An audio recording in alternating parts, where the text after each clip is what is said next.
একদিন সন্ধ্যায় মামা এলেন, বাবার ছোট ভাই, বয়স 40-এর কাছাকাছি, চেহারা শক্ত, গায়ের রং গাঢ়, চোখ দুটো যেন সবসময় কিছু একটা খুঁজে বেড়ায়। বাবা ফোনে বলেছিলেন, তোর মামা কয়েকদিন থাকবে, তোকে দেখাশোনা করবে। আমি হাসলাম, দেখাশোনা? আমার তো কোনো অভাব নেই। কিন্তু মামা এসে বললেন, রিয়া, তোর ঘরে আমি থাকব, একা মেয়ে, রাতে ভয় লাগে না? আমি মাথা নাড়লাম। ভয়? আমার ভয় শুধু একটা, যদি কেউ আমার গোপন রাতগুলো দেখে ফেলে। প্রথম রাত, মামা আমার ঘরে ঢুকলেন। বিছানার একপাশে তার ব্যাগ, আমি অন্য পাশে, মাঝখানে একটা বালিশের দেওয়াল। মামা বললেন, ঘুমো, আমি আছি। আমি চুপ করে শুয়ে রইলাম, কিন্তু ঘুম আসছে না। মামার শ্বাসের শব্দ শুনছি, গভীর, নিয়মিত। কিন্তু মাঝে মাঝে একটা লম্বা শ্বাস, যেন কিছু একটা চাপা আছে। আমি চোখ বন্ধ করে রাখলাম। হাতটা চলে গেল নাইটির নিচে, আঙুলের ডগা স্পর্শ করল। নরম ত্বক, কিন্তু থেমে গেলাম। মামা পাশে যদি জেগে থাকেন। দ্বিতীয় রাত। মামা বললেন, তোর ঘরটা খুব গরম, জানালা খোলা রাখিস? আমি মাথা নাড়লাম। জানালা খোলা, কিন্তু আমার শরীর আরও গরম। রাত বাড়ে, মামার শ্বাসার শব্দ বদলে যায়, কখনো গভীর, কখনো হালকা। আমি চোখ বন্ধ বন্ধ করে শুয়ে থাকি। হাতটা আবার চলে যায়, কিন্তু এবার একটা আওয়াজ। মামা উল্টে শুলেন। আমি থেমে গেলাম, হৃদয়ের ধুকফুকানি শুনতে পাচ্ছি। মামা কি জেগে আছেন? তৃতীয় রাত।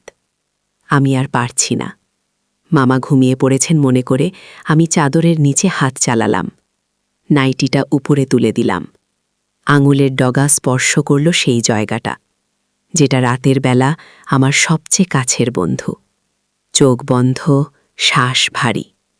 কিন্তু হঠাৎ একটা শব্দ। মামা কি নড়লেন? আমি থেমে গেলাম। চাদর সরিয়ে দেখি মামার চোখ বন্ধ, কিন্তু মুখে একটা অদ্ভুত হাসি। আমি ভয় পেয়ে গেলাম, কিন্তু শরীরটা আর শোনে না। আমি আবার শুরু করলাম, এবার আরও ধীরে, আরও গোপনে। চতুর্থ রাত। বৃষ্টি পড়ছে, বিদ্যুৎ চলে গেছে, ঘর অন্ধকার। মামা বললেন, ভয় লাগছে? আমি বললাম, না, কিন্তু ভয় লাগছে আমার নিজের শরীরের।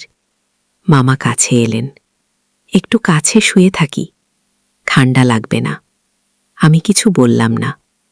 মামার শরীরের গন্ধ পাচ্ছি, একটা পুরুষালী তীব্র গন্ধ। আমার শরীর কাঁপছে।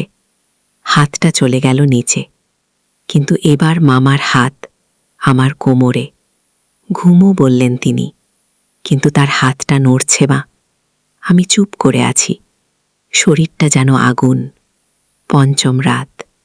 আমি আর লুকোতে পারছি না। মামা জেগে আছেন, আমি জানি। আমার হাত জ্বলছে, মামার শ্বাস ভারী। হঠাৎ মামা বললেন, রিয়া, তুই কি করছো? আমি থেমে গেলাম। চাদর সরিয়ে দেখি মামার চোখ খোলা, চোখে একটা আগুন। আমি কিছু বলতে পারলাম না। মামা উঠে বসলেন। তোমাকে এত পরিশ্রম করার কি দরকার? আমি তো আছি। কণ্ঠে একটা অদ্ভুত সুর। আমি ভয়ে কাঁপছি, কিন্তু শরীরটা বলছে আর একটু, আর একটু। মামা কাছে এলেন, তার হাত আনার গালে। ভয় পাস না, আমি তোর মামা। কিন্তু তার আঙুল নেমে এলো ঘাড়ে, তারপর কাঁধে। আমি চোখ বন্ধ করলাম। মামার শ্বাস আমার কানে। তুই যা করিস আমি দেখেছি, সব দেখেছি। আমার শরীরে বিদ্যুৎ খেলে গেল। মামা ফিসফিস করে বললেন, আজ থেকে আর লুকোতে হবে না। আমি কিছু বললাম না, শুধু চোখ বন্ধ করে রাখলাম। মামার হাত নেমে এলো আমার বুকে, নাইটির উপর। আমার শ্বাস ভারী। মামা বললেন, তুই এত সুন্দর, এত নরম। আমি কাঁপছি, কিন্তু থামছি না। মামার হাত নাইটির নিচে, আমার ত্বকে। আমার শরীর যেন গলে যাচ্ছে। বাইরে বৃষ্টি পড়ছে, ঘরের মধ্যে শুধু আমাদের শ্বাস। মামা বললেন, আজ থেকে তুই আর একা নস, আমি আছি। আমি চোখ খুললাম। মামার চোখে একটা অন্ধকার, একটা রহস্য। আমি জানি না এরপর কি হবে, কিন্তু আমার শরীর জানে। বৃষ্টির শব্দটা যেন ঘরের দেয়ালে ঢোকে, বিদ্যুতের একটা ঝলক, আর মামার মুখটা আলোকিত হয়ে যায়, চোখে আগুন, ঠোঁটে একটা অদ্ভুত হাসি। আমি চাদরের নিচে কুঁকড়ে আছি, নাইটিটা কোমর পর্যন্ত উঠে গেছে। মামার হাতটা এখনো আমার বুকে, আঙুলের ডকা একটা বৃত্ত আঁকছে, ধীরে নরমে, কিন্তু যেন জ্বালিয়ে দিচ্ছে।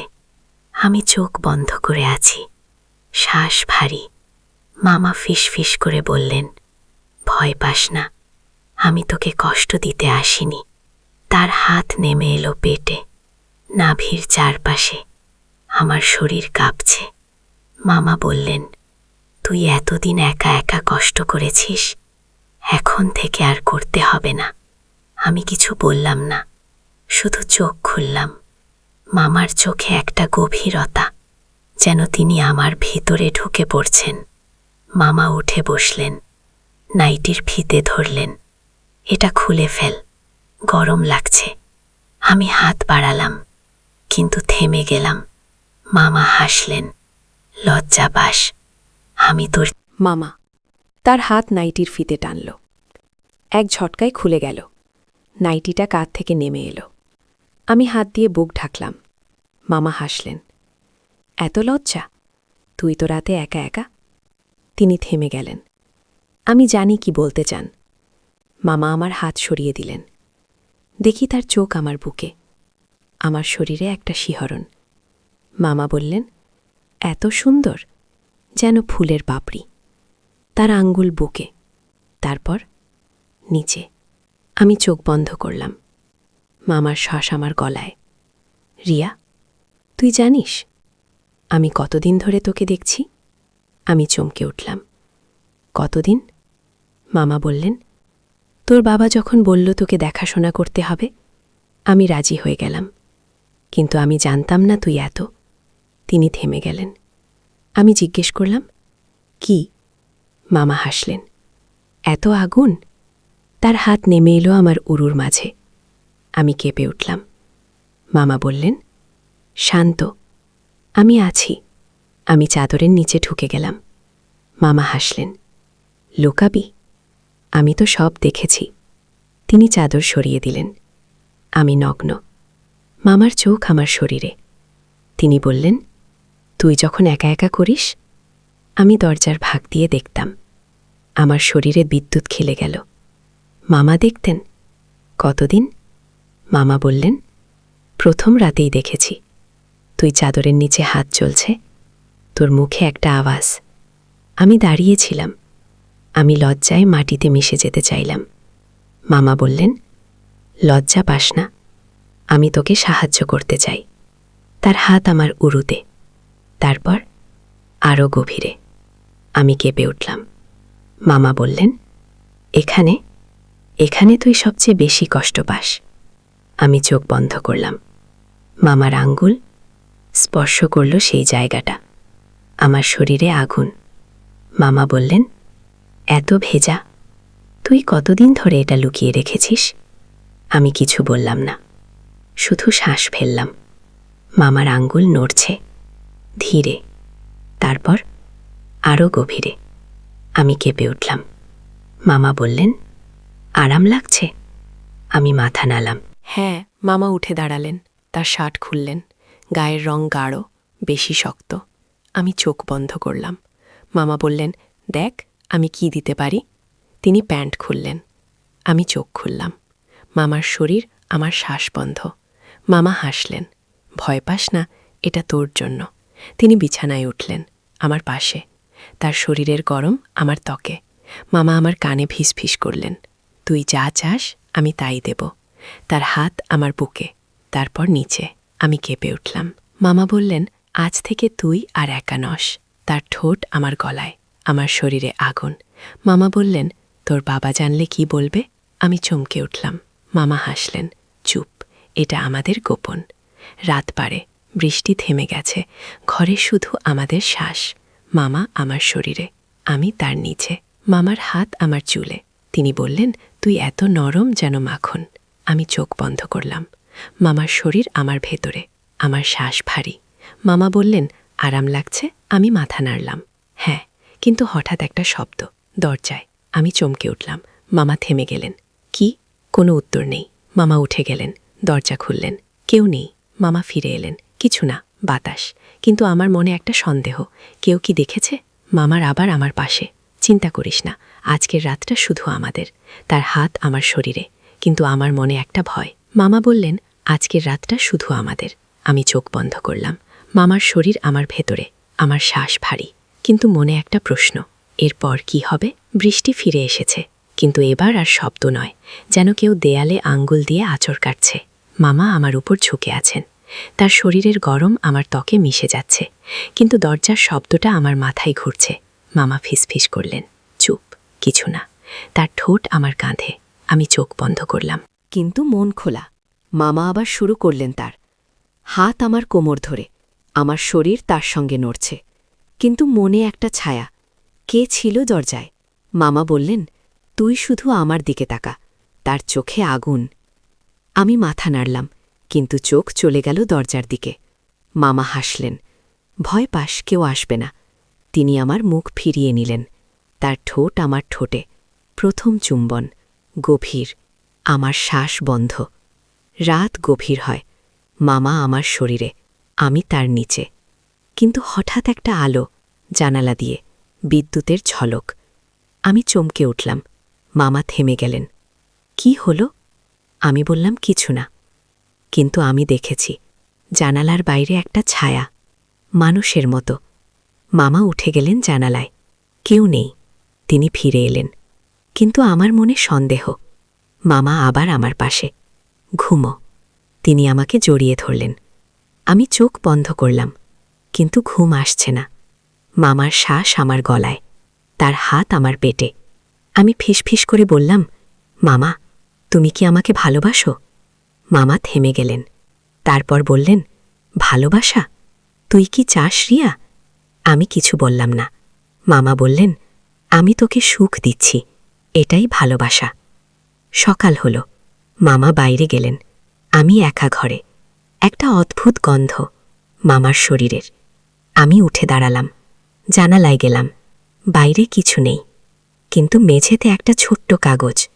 আমি তুলে নিলাম। লেখা, তুই একা নোস। আমার শরীর কাঁপল। কে লিখেছে? মামা। আমি কাগজটা লুকিয়ে রাখলাম। মামা ফিরে এলেন। কি করছিস?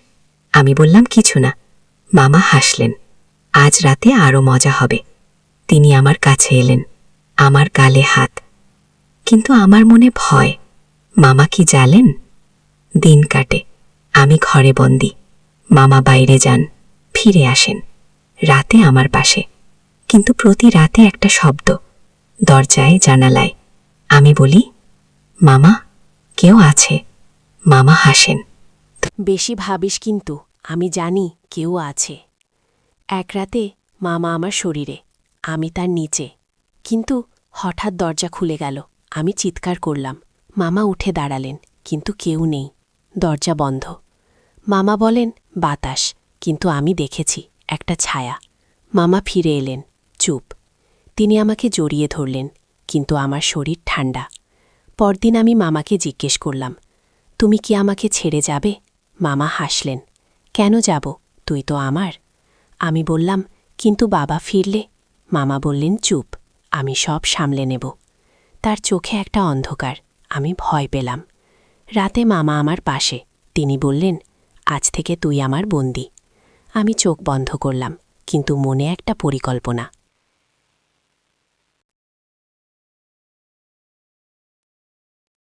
আমি পালাবো, কিন্তু কিভাবে? মামা সবসময় পাহারা দেন। হঠাৎ একটা শব্দ, দরজা এবার জোরে। মামা উঠে গেলেন, দরজা খুললেন। কেউ নেই, কিন্তু মেঝেতে একটা চিঠি। মামা তুলে নিলেন, পড়লেন। তার মুখ ফ্যাকাশি। আমি জিজ্ঞেস করলাম, কি? মামা বললেন, কিছু না, কিন্তু আমি দেখেছি। চিঠিতে লেখা, তোর সময় ফুরিয়েছে। চিঠিটা মামার হাতে কাঁপছে। তার চোখে আগুন নয়, এবার ভয়। আমি প্রথমবার মামাকে ভয় পেতে দেখলাম। তিনি চিঠিটা ছিঁড়ে ফেললেন, টুকরোগুলো মেঝেতে। কে পাঠিয়েছে? আমি জিজ্ঞেস করলাম। মামা বললেন, চুপ। কিন্তু তার কণ্ঠে কাঁপুনি। আমি উঠে দাঁড়ালাম, নাইটিটা পরে নিলাম। মামা আমার দিকে তাকালেন। কোথায় যাচ্ছিস? আমি বললাম, বাথরুম। মামা হাসলেন, কিন্তু হাসিটা জোর করে। আমি বাথরুমে গেলাম, দরজা বন্ধ। আমি ফোন বের করলাম। মেসেজ, আজ রাত 2টায়, জানালা দিয়ে পালা, আমি আছি। কে পাঠিয়েছে? সেই ছেলেটা। আমি ফিরে এলাম, মামা বিছানায় ঘুমো। আমি শুয়ে পড়লাম, কিন্তু ঘুম নেই। ঘড়িতে 1:45। আমি অপেক্ষা করছি। মামা ঘুমোচ্ছেন, তার শ্বাস নিয়মিত। আমি ধীরে উঠলাম, জানালায় খুললাম। বাইরে অন্ধকার, কিন্তু একটা ছায়া, ছেলেটা। সে ফিসফিস করল, নাম। আমি পা বাড়ালাম, কিন্তু হঠাৎ মামার হাত আমার কোমরে। কোথায়? আমি চিৎকার করলাম। মামা আমাকে টেনে বিছানায় ফেললেন। তুই পালাবি? তার চোখে পাগলামি। আমি কাঁদলাম।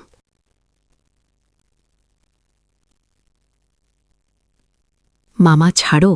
মামা হাসলেন, না, তুই আমার। মামা আমাকে চেপে ধরলেন, তার হাত আমার গলায়। কে তোকে মেসেজ পাঠিয়েছে? আমি কিছু বললাম না। মামা চাপ দিলেন, বল। আমি শ্বাস নিতে পারছি না। আমি জানি না। মামা ছাড়লেন, মিথ্যে। তিনি আমার ফোন নিলেন, মেসেজ দেখলেন, তার মুখ ফ্যাকাশে। মামা বললেন, রাহুল। আমি চমকে উঠলাম, কে? মামা বললেন, তোর কাজিন, আমার ভাইয়ের ছেলে। আমি জানি না। মামা বললেন, ও আমাকে মারতে চায়। আমি ভয় পেলাম। মামা বললেন, তুই ওর সঙ্গে যাবি? আমি মাথা নাড়লাম না। মামা আমাকে জড়িয়ে ধরলেন, তুই আমার। তার ঠোঁট আমার গলায়। আমি কাঁপছি। মামা বললেন, আজ শেষ রাত। আমি বুঝলাম। মামা উঠে গেলেন, একটা ছোট বাক্স বের করলেন, ভিতরে একটা ছুরি। আমার শরীর কাঁপল। মামা বললেন, ভয় পাস না, এটা রাহুলের জন্য। ঘড়িতে 2টো, জানালায় শব্দ। রাহুল। মামা ছুরি নিয়ে দাঁড়ালেন। আয়। দরজা খুলে গেল। রাহুল ঢুকল, তার হাতে একটা লাঠি। মামা, ছাড়ো রিয়াকে। মামা হাসলেন, না। দুজনে লড়তে শুরু করল। আমি চিৎকার করলাম, লড়াই। রাহুল মামাকে আঘাত করল। মামা পড়ে গেলেন, রক্ত। আমি কাঁদতে লাগলাম। রাহুল আমাকে টেনে বাইরে নিয়ে গেল। চল। আমি পিছনে তাকালাম, মামা মেঝেতে, তার চোখে আমি। রিয়া। আমি কাঁদলাম। রাহুল বলল, ও পাগল, ও তোকে মেরে ফেলত। আমি কিছু বললাম না। বাইরে পুলিশের সাইরেন। কে দেখেছে? রাহুল বলল, আমি। আমি তার দিকে তাকালাম। তুমি কে? রাহুল বলল, তোর কাজিন। আমি জানতাম মামা কি করছে। আমি কাঁদলাম। পুলিশ এলো, মামাকে নিয়ে গেল। আমি রাহুল কাঁধে মাথা রাখলাম। সব শেষ? রাহুল বলল, না, শুরু। আমি বুঝলাম না। পরদিন আমি হাসপাতালে। মামা বেঁচে আছেন, কিন্তু পাগল। ডাক্তার বলল, ওর মাথায় সমস্যা। আমি কাঁদলাম। রাহুল আমার পাশে। চল বাড়ি। আমি মাথা নাড়লাম, কিন্তু রাতে আমার ফোনে মেসেজ, আমি ফিরে আসব। তুই আমার মামা, আমার শরীর